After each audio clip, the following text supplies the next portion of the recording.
आज हम लोग एक और नया टॉपिक डिस्कस करने वाले हैं। टॉपिक का नाम है इस्लाम एंड सूफीज़म। ठीक है, टॉपिक का नाम इस्लाम एंड सूफीज़म, इसके बारे में हम लोग आज बात करेंगे। देखिए, सबसे पहला लिखा हुआ है, सबसे पहले पॉइंट में, सूफीज वेयर मोस्टली मिस्टिक्स। इसका मतलब क्या हुआ, समझते हैं ध्यान से। देखिए, सूफी का मतलब होता है मुस्लिम संत। जैसे हम लोग यदि अपने हिंदू में देखें तो हमारे यहाँ पे क्या होते हैं, पुजारी होते हैं, पंडित जी होते हैं एक तरीके से, है ना। लेकिन मुस्लिम में क्या होते हैं, सूफी होते हैं। ठीक है, तो जैसे हमारे हिंदू धर्म में क्या है, हमारे हिंदू धर्म में ये है कि जो भी पूजा पाठ कराने का काम है, यानी कि धार्मिक जो काम है, वो हमारे कौन करते हैं, ऋषि मुनि काम करते हैं, या फिर हमारे पंडित जी काम करते हैं। उसी प्रकार से मुस्लिम में जो कि बड़े बड़े धार्मिक चीज़ें हैं, जैसे पूजा पाठ कराना या फिर बड़े बड़े चीज़ों में पार्टिसिपेट करना, जो धार्मिक चीज़ें हैं, पूजा पाठ से रिलेटेड है, अपने भगवान को पूजा पाठ करने से जो रिलेटेड है, उसमें हमारे मुस्लिम में खास करके सूफी लोग करते हैं।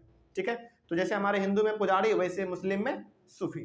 ठीक है, आगे, they rejected outward religiosity and emphasized love and devotion to God and compassion towards all fellow human beings।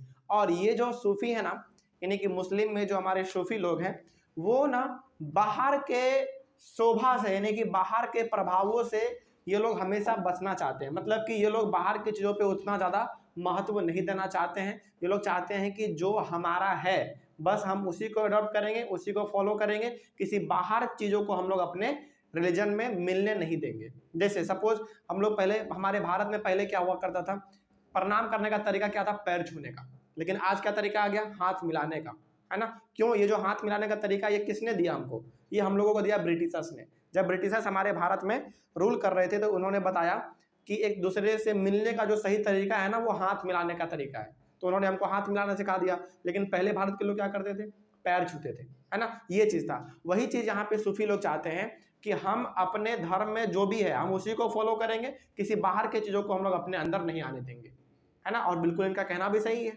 ठीक है, और and emphasise love and devotion to God. और ये लोग अपने भगवान को, इनका भगवान कौन होते हैं, अल्लाह होते हैं। ठीक है, तो ये लोग अपने भगवान को पूरी तरीके से समर्पित कर देते हैं कि जो हमारा है, हमारे भगवान हैं।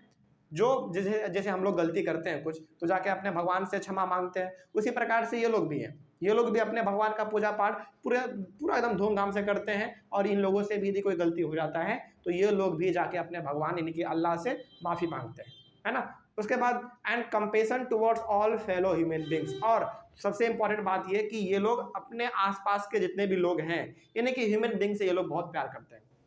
इनका ये मानना है कि सभी लोग आपस में मिलजुल के रहो, सबका भला ही है। ठीक है, ये सूफी लोगों का मानना है मुस्लिम धर्म में। ठीक है, उसके बाद Islam propagated strict submission to one God. लेकिन अच्छा, यहाँ पे ना आपको एक चीज़ हम बताना चाहेंगे। जैसे हमारे हिंदू में देखा जाए तो हिंदू धर्म में बहुत सारे भगवान हैं, है ना। जैसे शिव जी हैं, फिर पार्वती जी हैं, फिर से विष्णु जी हैं, ब्रह्मा जी हैं, अलग अलग प्रकार के, कृष्ण जी, राधा जी, बहुत अलग अलग प्रकार के देवी देवताएं हैं। लेकिन इस्लाम में यानी कि मुस्लिम धर्म में वो मात्र एक ही भगवान को पूजते हैं और वो है उनका अल्लाह। ठीक है, तो सबमिशन का मतलब होता है समर्पण। वो लोग अपना पूरा का पूरा समय जो है, अपना पूरा का पूरा जो पूजा पाठ है, वो एक ही गॉड के तरफ समर्पण कर देते हैं, समर्पित कर देते हैं, और वो है उनका अल्लाह। लेकिन हिंदू में देखा जाए तो हिंदू में बहुत सारे धर्म है ना। यहाँ पे ये हम बताना चाह रहे हैं कि हिंदू में अलग अलग धर्म हैं, सॉरी, हिंदू में अलग अलग देवी देवता हैं, तो लोग उनका पूजा करते हैं। लेकिन इस्लाम में हम लोग खास करके देखें तो उसमें एक ही गॉड है जो कि अल्लाह, जिसको हम लोग कहते हैं, और वो लोग उनका पूजा करते हैं। ठीक है, तो चाहे कोई भी धर्म हो, हर धर्म में अपना उनका गॉड है, वो लोग अपना उसका पूजा पाठ करते हैं। किसी में एक है, दो है, किसी में बहुत सारे, है ना। चले, वही बस बात यहाँ पे है।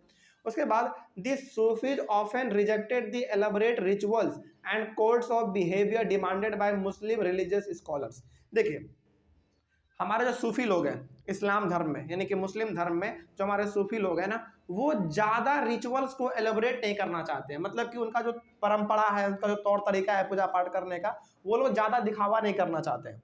वो लोग चाहते हैं कि ठीक है भाई, हम लोग भगवान का अपना पूजा करते हैं, अल्लाह का पूजा करते हैं, तो इसमें दिखाने की क्या ज़रूरत है ना। अल्लाह का पूजा तो मन से भी किया जा सकता है। मतलब ये हो गया कि ये लोग ज़्यादा रिचुअल्स यानी कि परंपरा इनका जो है, या फिर तौर तरीका जो इनका पूजा पाठ करने का है, ये लोग ज़्यादा बढ़ा चढ़ा के नहीं करना चाहते हैं। इनका ये मानना है कि भगवान तो हमारा दिल में बसते हैं, आए ना कि नहीं। भगवान को यदि मन से पुकारो तो भगवान सुन लेते हैं।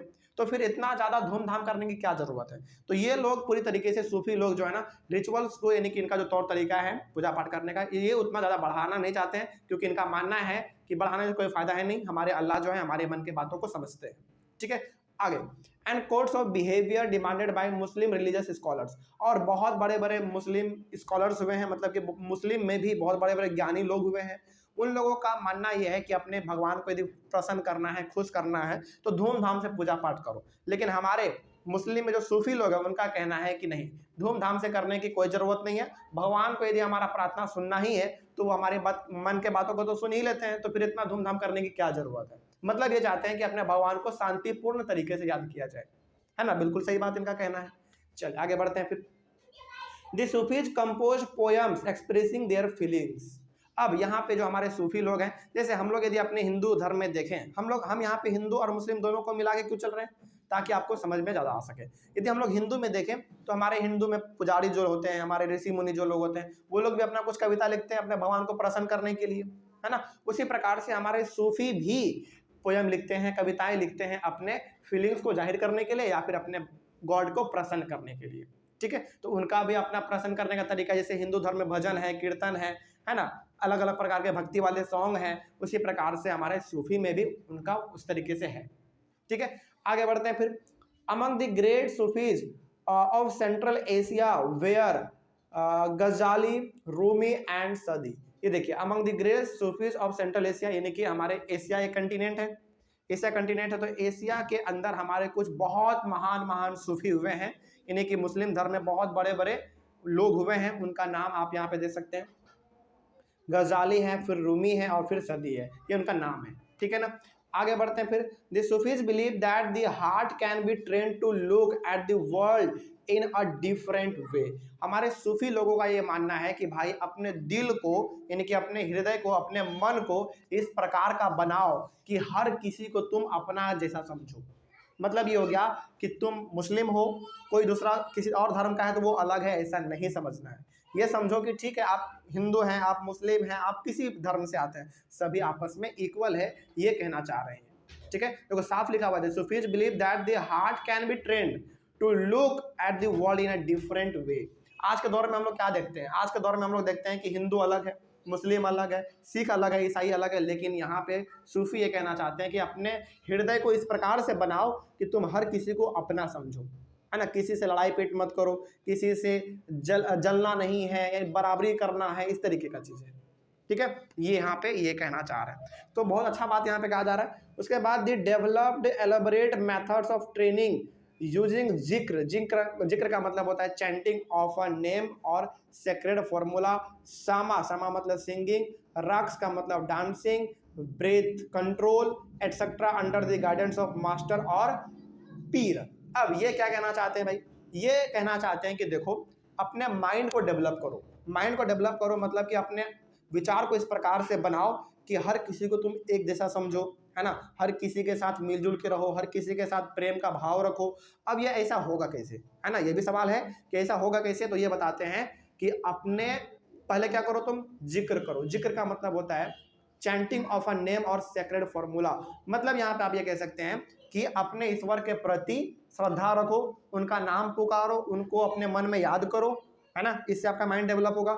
दूसरा समा का मतलब होता है सिंगिंग। सिंगिंग का मतलब यहाँ पे क्या है, गाना गाओ, अपने भगवान को प्रसन्न करो, भक्ति करो, जो उनका तरीका है वो करो। और राग का मतलब डांसिंग भी करो। ये सारे चीजें वो क्यों बता रहे हैं, इसलिए बता रहे हैं ताकि आपका माइंड डेवलप हो सके और आप सब मिलजुल के रहें इस प्रकार से, है ना। उसके बाद ब्रेथ कंट्रोल, मतलब कि अच्छा आप देखते हैं योगा हम लोग करते हैं तो सांस लेते हैं, सांस छोड़ते हैं, तो वो भी ये कहना चाह रहे हैं कि योगा भी एक तरीके से आप करो, जिससे कि आपका माइंड खुलेगा, आप चीज़ों को समझेंगे और आपस में मिलजुल के आप रहना चाहेंगे। Under the guidance of a master और पीर। और ये सारा का सारा आप किसके अंडर में कीजिए, अपने से नहीं, अपने से हो सकता है कि आप गलती कर लें, तो ये कहते हैं कि ये सारा का सारा चीज आप अपने मास्टर के गाइडेंस में कीजिए, यानी कि पीर का मतलब होता है गुरु का मतलब टीचर, ठीक है ना, इस प्रकार का। तो यहाँ पे बेसिकली हमारे सूफी जी ये कहना चाहते हैं कि सभी लोग डांसिंग करें, झूमे गाए, अपने गॉड के प्रति झूमे, पूरी तरीके से वो भगवान का पूजा पाठ करे अपना, है ना, भगवान को याद करे, उसके बाद लोगों से मिलजुल के रहे, ऐसा वो कहना चाहते हैं। ठीक है, योगा करे, पूरा खुश रहे, ये वो कहना चाहते हैं।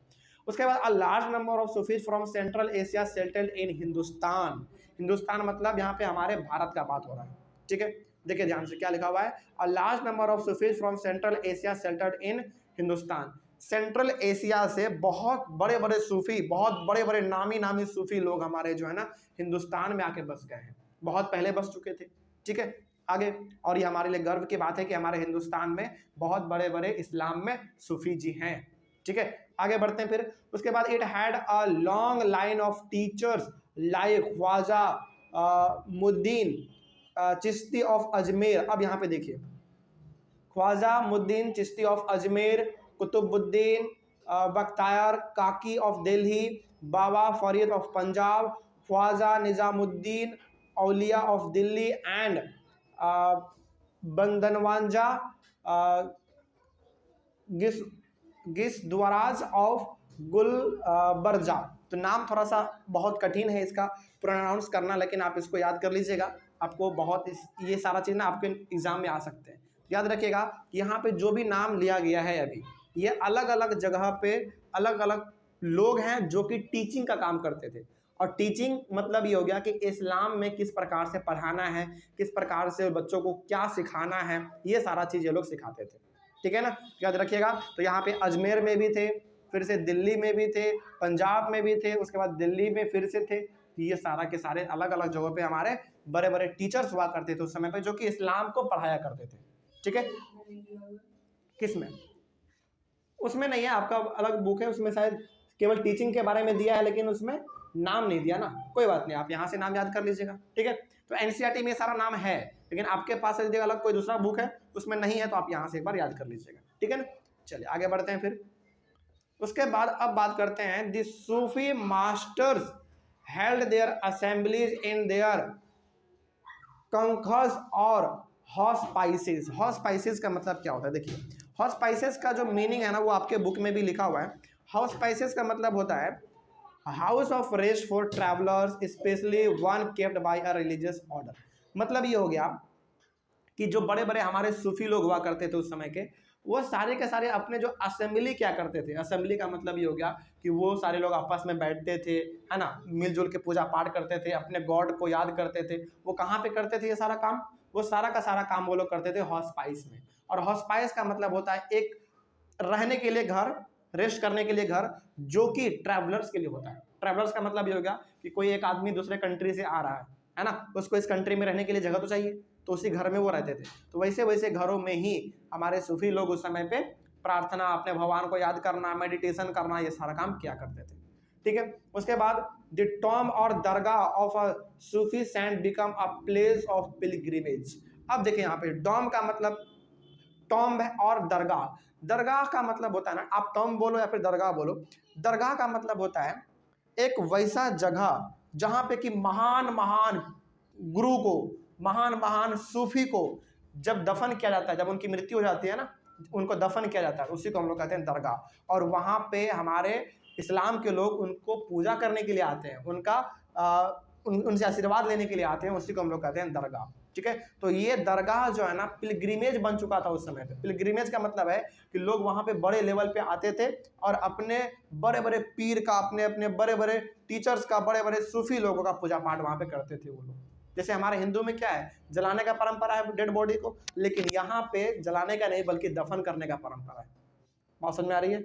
तो यहाँ पे जो कि हमारे इस्लाम के बड़े बड़े टीचर हुआ करते थे, जो बड़े बड़े संत हुआ करते थे इस्लाम के, उनका जब डेथ हो जाता था तो उनको दफन किया जाता था, और उस दफन के जहाँ पे उनको दफन किया गया उस जगह को हम लोग कहते थे दरगाह। और वहाँ पे बड़े बड़े लोग पूजा पाठ करने के लिए आते थे उनका।